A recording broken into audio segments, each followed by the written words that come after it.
All right, guys. So, news just broke. Mekhi Becton season is likely over. That's according to Robert Saleh, who just met with reporters like 2 seconds ago here, and Ian Rappaport of the NFL Network. Rappaport actually went on to report that Becton suffered an avulsion fracture of the right knee. He's seeing a surgeon tomorrow. The second opinion also got pushed back tomorrow, but he's almost certainly out for the year. So, first things first, as far as Becton goes, I hope he's going to be okay. Physically, obviously, right, to, have the situation going on, that's obvious, but mentally as well. For a young football player to have all that talent, to have all that strength, we saw what he did his rookie season. One of the better tackles in football when healthy, right? Taking veteran defensive ends and throwing them around like rag dolls. Mekhi Becton's potential is through the roof. He can be great. But coming off of a season where he missed the entire season due to an injury of the right knee, come back from that, right? Initially thought to be a 4 to 6 week injury, missed the entire season, comes back to see storyline after storyline after storyline, size concerns from the organization, weight concerns. Is he going to be 100% ready to go? All of these different things, and to get hurt before the first preseason game, it's got to be tough. So I feel for Becton. I hope he's doing okay. And, of course, it's the second opinions tomorrow. He's going to go see the surgeon and everything like that. So I'm hoping there's some positive news there. But as far as the New York Jets go, the Jets are, surprisingly, it's not the end of the world. The Jets are actually in somewhat of a favorable position considering the timing of this injury. It's not like the Jets are out of options. It's not like the Jets are now in a position where it's like, hey, we have to trade away a second or a first round pick to go get a starting caliber tackle.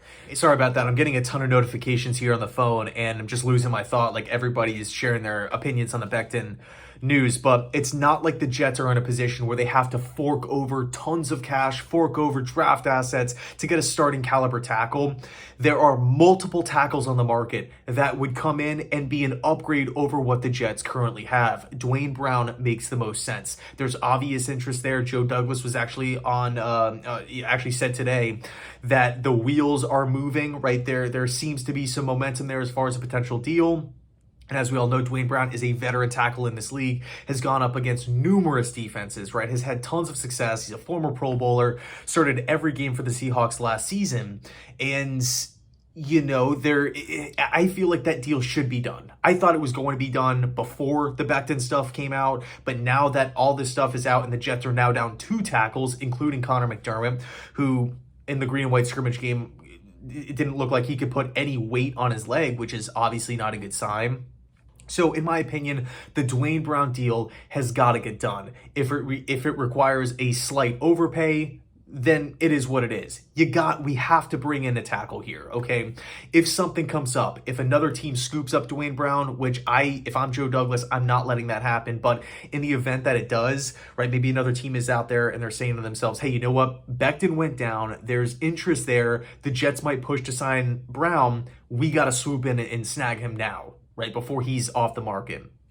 In the event of that happening, what's the next step? Eric Fisher is out there. Darrell Williams is out there, ex-Buffalo Bill.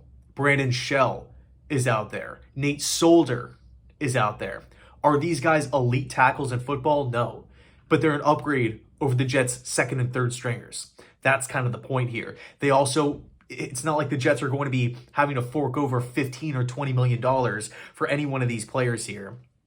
Okay, so there are options. Maybe a trade with the Philadelphia Eagles. Andre Dillard, maybe a name to watch. Tevin Jenkins, maybe a name to watch. Although I think Tevin Jenkins is more so a roll of the dice because we don't really know what's happening in Chicago. Roquan Smith just requested a trade earlier today, which was crazy.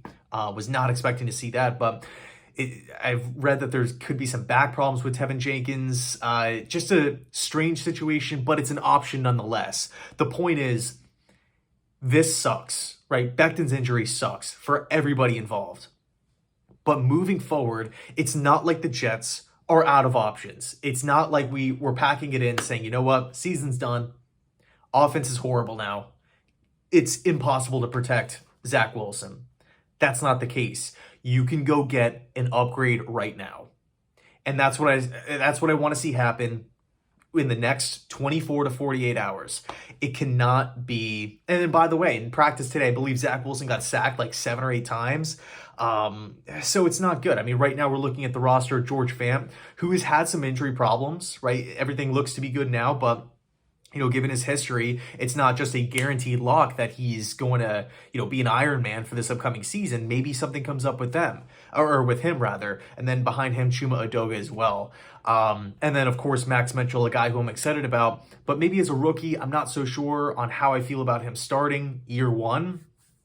Year 2, year 3, year 4, I feel a lot better about it. But again, it sucks. I feel so bad for Mekhi Becton. And moving forward, though, it's not like the Jets are out of options here. So I want to see something done. Joe Douglas, you got to make something happen here. Let me know your thoughts down below in the comment section. Thanks so much for watching. And as always, go Jets.